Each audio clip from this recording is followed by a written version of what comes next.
Today, we're going to take a look at how you can import data from a website straight into Excel and how easy it is to refresh once this is set up, so any updates can be reflected quickly in your file too. And we can do this by using Power Query. If you find this video useful at all, I'd really appreciate you liking it and subscribing, as it means a great deal to my small channel. Now, let's get straight into it. We have a website which shows us the current English Premier League football table which we want to import into Excel, and I've left a link in the description below if you want to follow along. Come up to the address bar and copy the URL, as we'll need this in just a sec. In Excel, come up to the Data tab on the ribbon, then across to the Get and Transform Data section.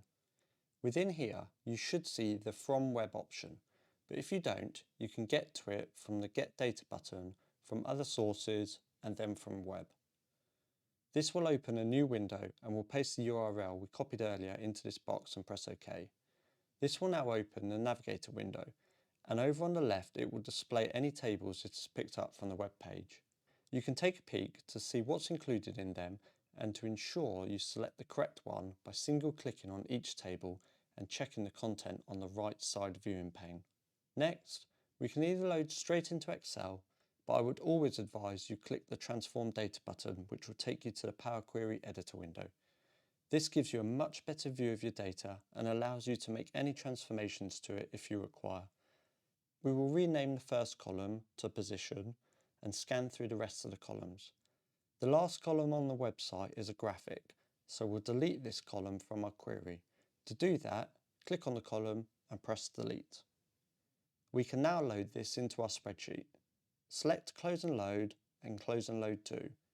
We'll choose Table, Existing Worksheet and cell C5 and press OK. And you can now format the table to your liking. To refresh your data, you can right click on the table and press Refresh. You can come up to the Query tab on the ribbon and hit Refresh, or if you want to automate it, come over to Properties and then under the Usage tab you can choose to refresh by the minute or whenever opening the file. So now you should be able to create direct links to tables from all of your favourite websites and use these directly in your Excel projects.